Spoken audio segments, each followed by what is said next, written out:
Overall, I think most of the results should be in line. In terms of the beats and misses, I think the key beat candidate is Acro, while the key miss candidate, I think, is InvoCare. So these are the reporting dates. We had Amcor report yesterday, which is actually a decent result. It was broadly in line with our expectations, and management maintained guidance for full year earnings as well. So, that was one of the key positives. But I do think the stock is likely to trade sideways over the next 6 to 12 months, just on the back of the Bemis acquisition. If it does go ahead, it'll be a massive deal, like $6 or $7 billion US. And I think the market will need some time to digest that deal, with the integration and also synergy benefits as well. So, hence we have maintained the hold rating. Aurora is reporting tomorrow. And then there's a few big ones next week with Brambles, Coles, Woolies and Wesfarmers all reporting. Okay, so I'll start with Reliance, given that it's a very well-held stock across the network. I think the results should be in line, given that they did just give a trading update a couple of weeks ago. They maintained FY19 guidance for EBITDA of between 280 and 290 million, but did flag some slight downside risk if a modest freeze event does not occur in the US. They also said that earnings will be skewed to the second half, which obviously with any company that's skewed to the second half, it does pose a little bit of risk. But the reasons for that I'm fairly comfortable with, and namely John Guest has a natural skew as a business to the second half. They're also the synergy benefits that they're getting from John Guest that will accumulate throughout the year with greater benefits in the second half, and also the copper price. They should get some greater benefits from copper in the second half as well. So hence, I'm fairly comfortable with that skew.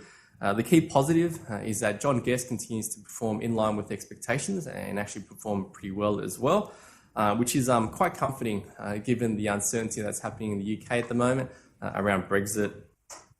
We expect more detail of the integration process to provide at the upcoming results.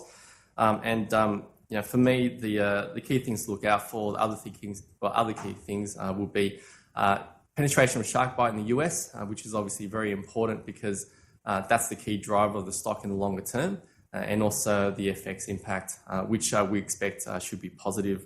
The key risk is Brexit and what that could do to the pound. But overall, my view on the stock doesn't change. I still think it's a very high quality business with a very good management team, really strong market positions and really good long-term growth opportunities. So, doesn't change my buy rating on the stock. Aurora, I don't really talk about Aurora much, but it doesn't mean it's not one of the top picks in my coverage universe. It's pretty stable, defensive business. That really just keeps ticking along. So definitely, one of those quiet achievers.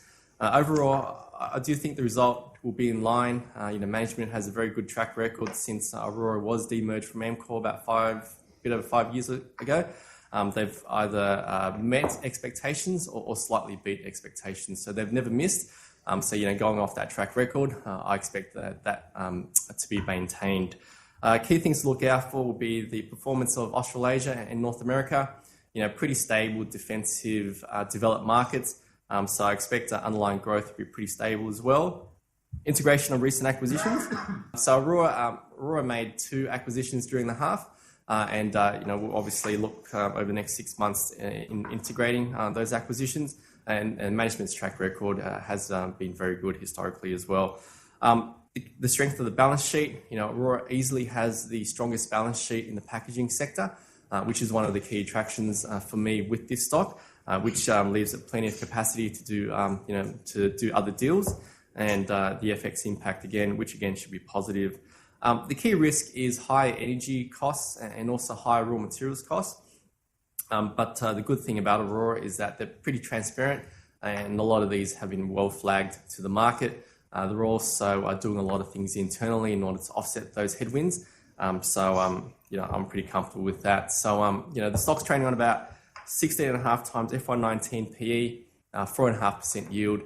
Still very comfortable with the buy, and it remains our key pick in the packaging sector. Woolies and Coles, as usual, the focus will be on like-for-like sales growth of the key supermarkets businesses. Coles had a really strong first quarter on the back of a really successful Little Shop campaign. And while we expect Woolies to claw some of that back in the second quarter, overall for the half, we expect Coles to grow at a slightly quicker rate in terms of like-for-like sales.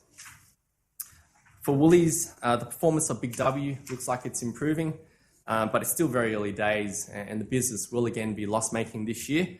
But for me, the key with this stock is the opportunity for capital management, and I do think it's a strong candidate, post the sale of the petrol business, which should complete any week now.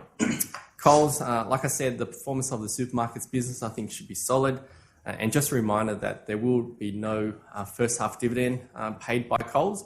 That dividend will be paid as part of the Wesfarmers dividend. In terms of valuation, Woolies is more expensive. It's trading on 23 times FY19 PE with about a 3.5% yield, while Coles is on 18 times with about a 2.5% yield. We've got hold ratings on both stocks. Given that I'm not a particularly big fan of that supermarket sector, I think it's a tough space. I think there's longer term risks to margins as competition intensifies over the longer term. But do understand that it is relatively defensive.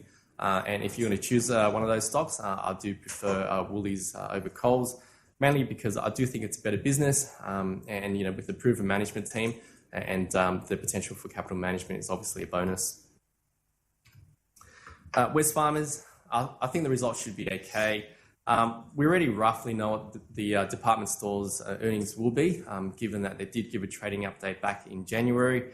Wesfarmers also said as part of that trading update that all the other operating divisions were performing broadly in line with expectations.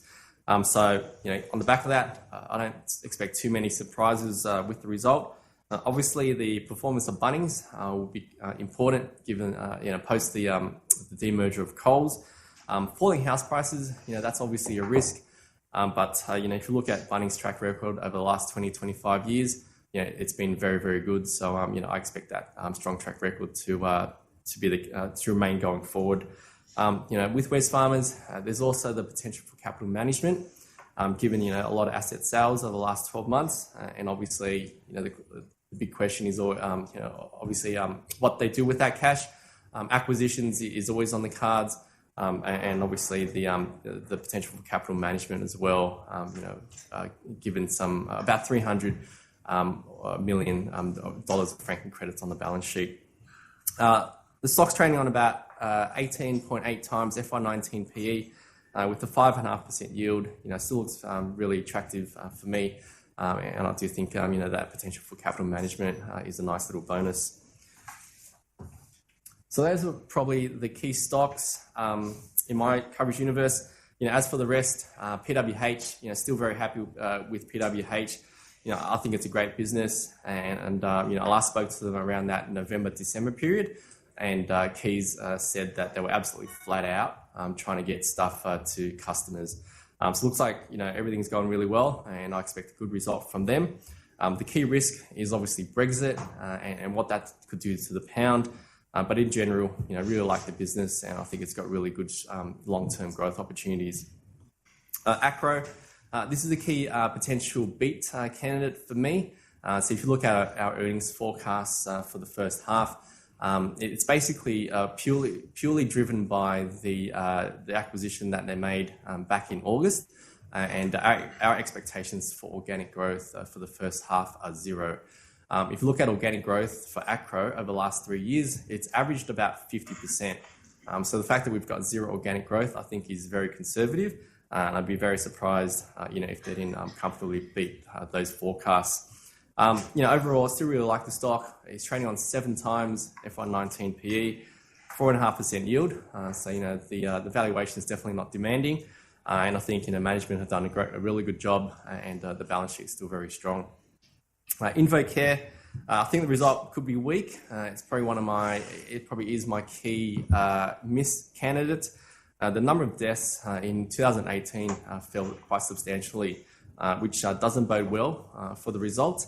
And if you look at the trading multiple of the stock as well, it's trading on about 22.5 times. with a 3.5% yield, so it's not exactly cheap either. So I think it's one where just to be a little bit cautious going into the result. So in summary, still happy to buy Reliance, Aurora, Wesfarmers, PWR, and Acro. I think they're all really good businesses. A little bit worried about InfoCare going into the result. Pact as well, given that they don't have a very good track record at these results. And as for the rest, I think the results should be okay, but I do think they're fully valued, so I'm maintaining the hold there.